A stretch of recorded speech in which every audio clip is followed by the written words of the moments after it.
আসসালামু আলাইকুম বন্ধুরা, ইনফিনিক্স অলরেডি একটা স্মার্টফোন বাংলাদেশি মার্কেটের মধ্যে অফিসিয়ালি লঞ্চ করে দিয়েছে। একদমই এন্ট্রি লেভেলের স্মার্টফোন, বেসিক্যালি 10,000 টাকার নিচের প্রাইস পয়েন্টের মধ্যে। কিন্তু আমি গত কয়েক বছর যাবত কিংবা কয়েক মাস যাবত এটার মাত্রা একটু কমলেও সেই লুটপাট কিংবা ডাকাতিটা এখন পর্যন্ত রয়েছে। সেটাই হলো গোজামিলওয়ালা স্পেসিফিকেশন। যারা কিনা 10,000 টাকার নিচের এন্ট্রি লেভেলের ফোনগুলোকে পারচেস করার জন্য যায়, তাদেরকে ধরিয়ে দেওয়ার কারসাজি।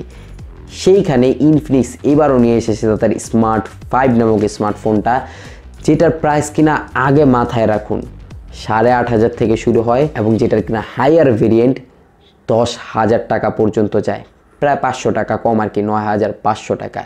সেই ক্ষেত্রে এর যা স্পেসিফিকেশন, এটা কি আদৌ কি নেওয়া প্রয়োজন আছে কিনা, এই ভিডিওটা শেষ হলে আপনি জানাবেন আপনার মতামত নিচে কমেন্ট বক্সে।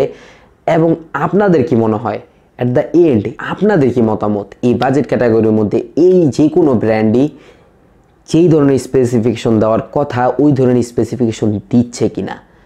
কারণ এইখানে স্পেসিফিকেশন হিসাবে রয়েছে 6.6 ইঞ্চিসের একটা আইপিএস এলসিডি প্যানেল, এইচডি প্লাসের ডিসপ্লের দিক দিয়ে একদমই ঠিকঠাক আছে। যারা কিনা বড় ডিসপ্লে প্রয়োজন তারা অবভিয়াসলি দেখতে পারেন এই ফোনটা। কিন্তু সকল বিষয় ওলটপালট হয়ে যায় এর ভিতরের জিনিসপত্রগুলোর দিকে তাকালে। এখানে কিনা ক্যামেরা সেটআপের মধ্যে 13 মেগাপিক্সেল একটা প্রাইমারি ক্যামেরা থাকছে, ট্রিপল ক্যামেরা সেটআপের মধ্যে বাকি দুইটা ক্যামেরা থাকছে ভিজিএ ক্যামেরা, এবং বাদ বাকি 8 মেগাপিক্সেলের একটা সেলফি ক্যামেরা রয়েছে। এবং মাথাটা খারাপ হয়ে যায় আরো মারাত্মক লেভেলের যখন কিনা এর প্রসেসরের দিকে তাকাই। এইখানেও এইবারও 2021 সালে এসে 10,000 টাকার কাছাকাছি বাজেটের একটা স্মার্টফোনের মধ্যে অ্যাটলিস্ট একটা লেটেস্ট প্রসেসর দরকারই ছিল। মিডিয়াটেকের G35 হলো কাজ চালিয়ে নেওয়া যেত। সেই ক্ষেত্রে এই ধরনের প্রসেসর দেওয়ার কোনো মানেই হয় না, যেখানে কিনা কোনো গেম প্লেই করা যায় না। পাবজি তো একদমই প্লেবেলই থাকে না, এবং ফ্রি ফায়ারের মতো একটা অপটিমাইজ গেমও এখানে খেলাই যায় না তেমন বেশি একটা। এখন অনেকেই বলবে যে এই বাজেট ক্যাটাগরির মধ্যে কোন ফোনটা বেস্ট, আপনি ওইটাই বলেন, ওইটাকেই পারচেস করব।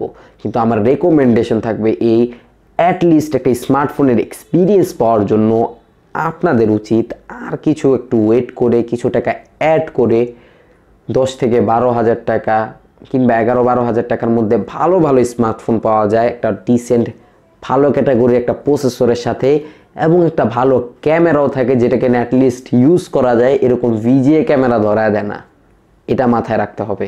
এবং এর হাইলাইটিং ফিচার্সগুলোর মধ্যে কি রয়েছে জানেন? Triple flash light camera. আর শুধুমাত্র এই নয়, ডাবল ফ্ল্যাশ লাইট তাদের সেলফিতেও রয়েছে। মানে এই জায়গার মধ্যে আপনি টাকা দিয়ে স্মার্টফোন কিনেন নাই কিংবা ফোনও কিনেন না, আপনি টর্চ লাইট কিনছেন আর কি, এরকমই বুঝাইতেছে তারা। এবং বাদ বাকি 5000 mAh এর ব্যাটারি থাকছে, 10 ওয়াটের একটা ডিসেন্ট চার্জার রয়েছে। অ্যাটলিস্ট একটু তাড়াতাড়ি চার্জ করা যাবে, সিম্ফনি অ্যাটমের মতো হয় না আর কি, 2-3 ঘন্টা লাগিয়ে যাবে আর কি ফুল চার্জ করতে, এরকম আর কি। তো এই বাজেট ক্যাটাগরির মধ্যে এক কথায় বলতে গেলে এই ফোনটাকে রেকমেন্ড করাই যায় না। আপনি অন্য কোনো অপশন দেখতে পারেন এই বাজেট ক্যাটাগরির মধ্যে, যে রেডমির আপকামিং কিছু ফোন আসতে যাচ্ছে সেইগুলো দেখতে পারেন। এবং আপকামিং সময়ে এই বাজেট ক্যাটাগরির মধ্যে তেমন বেশি একটা ব্র্যান্ডের ফোকাসড নেই। সেই ক্ষেত্রে আমার পরামর্শ থাকবে এই সেকেন্ড হ্যান্ড কোনো ভালো 2-3 মাস ইউজড কোনো ফোন পেলে রেডমি নোট সিরিজ কিংবা পোকোর কোনো বাজেট ক্যাটাগরির ফোন সেকেন্ড হ্যান্ড পেলে ওইগুলোকেও পারচেস করতে পারেন। কিন্তু এই ফোনগুলো একদমই কেনার কোনো প্রয়োজনই আসে না, যেখানে কিনা আরও 3 থেকে 4-5 বছর আগের পাল্লার মোগলা মোল্লা প্রসেসর তারা দিয়া দেয় যে কোনো একটা বাজেট ক্যাটাগরির মধ্যে। আর যাদের কিনা 2 থেকে 3,000 টাকা বাজেট বাড়ানো সম্ভব, তারা একটা ভালো একটা স্পেসিফিকেশনওয়ালা আলতু ফালতু ব্র্যান্ড বাদ দিয়া রিয়েলমি, রেডমি, স্যামসাংয়ের বাজেট ক্যাটাগরির ফোনগুলো তেমন ভালো হয় না। ইনফিনিক্সেরও ইভেন ভালো ফোন আছে, ইনফিনিক্স হট 10, তাদের একদম বাজেট ক্যাটাগরির মধ্যে ওই ফোনটাকেও পারচেস করতে পারেন। কিন্তু এই ফোনটাকে পারচেস করার কোনো প্রশ্নই আসে না। আর বন্ধুরা, পুরো এই বিষয় নিয়ে আপনাদের কি মতামত নিচে কমেন্ট বক্সে অবভিয়াসলি জানাবেন। আর এই 2021 সালে আমরা স্মার্টফোন বলতে যা বুঝি, এইখানে সব ধরনের বিষয়গুলো অনেক বেশি পরিমাণ ডেভেলপ হয়ে গিয়েছে, অ্যাপ থেকে শুরু করে সব জিনিসপত্রগুলি।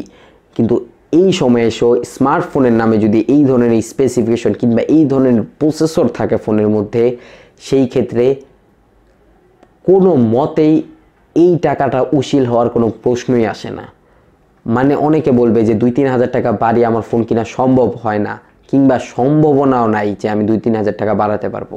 কিন্তু আপনি তো এখানে 8 থেকে 9 হাজার টাকা খরচ করে ফেলছেন। সেই ক্ষেত্রে আপনি কি কোনো ফায়দা পাবেন কিনা যদি এরকম বস্তি মার্কা স্পেসিফিকেশনওয়ালা ফোন আপনি এই দাম দিয়ে পারচেস করেন?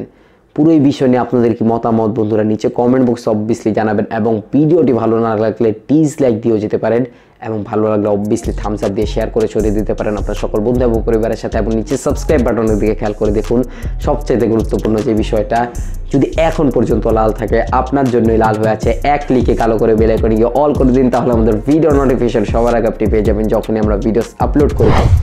I'll catch you guys in the next video. Allah Hafiz.